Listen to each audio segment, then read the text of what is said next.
Hello दोस्तों, कैसे आप सभी लोग। आशा करता हूं दोस्तों अच्छे होंगे। स्वागत है आपका हमारे यूट्यूब चैनल पर बादल एजुकेशनल ग्रुप पर। तो दोस्तों, जैसा कि आप सभी स्टूडेंट्स को पता होगा, आपके राजस्थान में हर बार की तरह अब की बार भी आपके जो भी है एएनएम के एडमिशन है वो होंगे 2024-25 सेशन के लिए।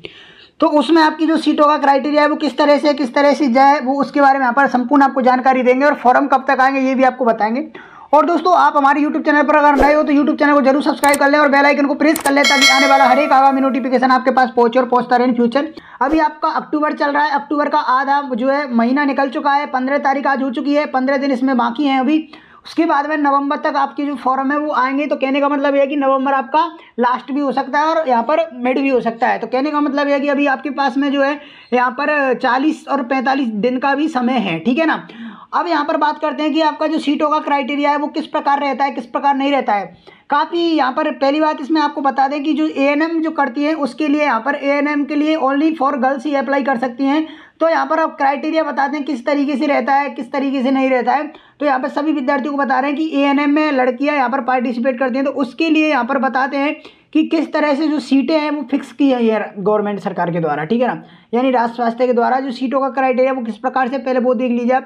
तो सभी के लिए अगर सीटों की बात की जाए तो सीटों की जो संख्या है अब की बार भी और पिछली बार से भी काफ़ी 9-10 साल से यही सीट आपकी है और यही सीट आपकी रहती आ रही है, ठीक है ना। इस बार सीटों की जो संख्या है वो देख सकते हैं आप।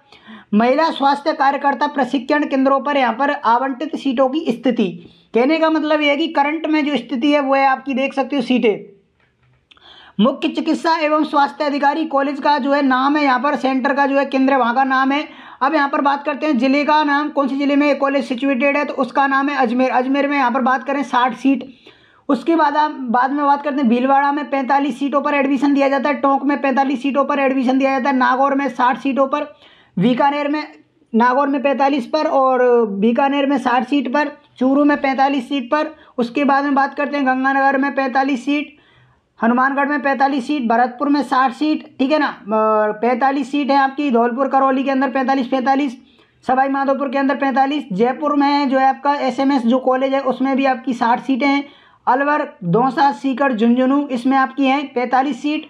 उसके 45 हर के लिए अलग अलग हैं। झुंझुनू में है आपकी 45, कोटा में 60, बूंदी में 45, बारा में 45, झालावाड़ में 45, उदयपुर के अंदर है आपकी 60 सीटें। उसके बाद में बांसवाड़ा में आपकी जो भी है 45 सीटें, ठीक है ना।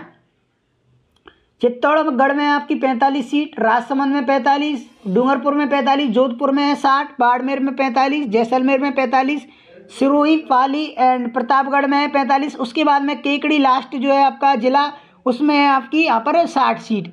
इस प्रकार टोटल जो है आपकी 34 यहाँ पर जो कॉलेज है राजस्थान के अंदर, टोटल 34 कॉलेज आपकी एएनएम की हैं।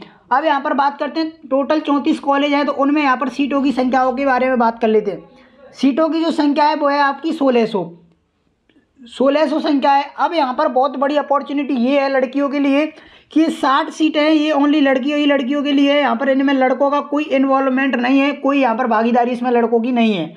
अब यहाँ पर बात करते हैं बाकी अदर कोर्स में आपने देखा होगा जैसे जीएनएम हुआ, बीएससी नर्सिंग हुआ, उसमें लड़कियाँ भी और लड़की दोनों इंक्लूड होते हैं, लेकिन एएनएम के अंदर ऐसा बिल्कुल भी नहीं है। तो ध्यान रखना, ज़्यादातर जो है प्रोबेबिलिटी रहती है यहाँ पर कॉलेज मिलने की ज़्यादा चांस रहते हैं, कम परसेंटेज पर भी कट ऑफ भी बहुत कम जाती है, ठीक है ना। तो ध्यान रखना आप, इस तरह से जो है 1650 सीटों पर आपको प्रवेश दिया जाएगा। अब यहाँ पर बात करते हैं कि जो है फॉर्मों की बात कर ली, कब तक आएंगे कब तक नहीं आएंगे। क्राइटेरिया हम आपको बता दे रहे हैं, क्राइटेरिया किस प्रकार रहेगा किस प्रकार नहीं रहेगा। तो 12th पास आपका होना चाहिए। आपका 12th पास आपका कोई सा भी सब्जेक्ट हो चलेगा, चाहे बायो हो, ठीक है ना, चाहे मैथ आपका हो, चाहे आपका एग्रीकल्चर हो, चाहे आपका कॉमर्स हो, किसी भी सब्जेक्ट से आपका 12th पास होना चाहिए, ठीक है ना। ये आपका रहेगा। इसमें 20 रुपये आपका जो है फॉर्म फीस लगता है, देख सकते हो आप 20 रुपये आपका जो है फॉर्म का जो फीस है वो लगता है, ठीक है ना। और ये फॉर्म आपका ऑनलाइन आपका प्रोसेस रहता है, ऑनलाइन आपका फॉर्म भरा जाता है।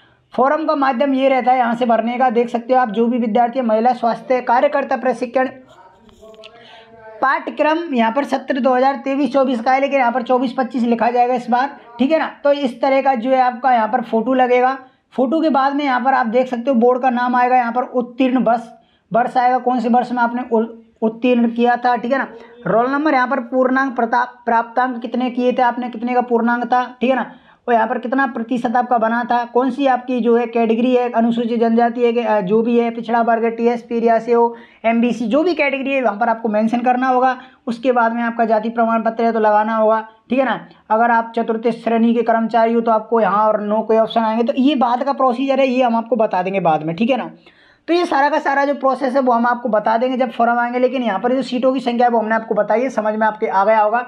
बाकी आपका और कोई डाउट हो तो कट ऑफ के रिगार्डिंग कोई डाउट हो तो कमेंट सेक्शन में कमेंट कर देना, समय मिलते ही हम आपको यहाँ पर वीडियो बना करके बता देंगे।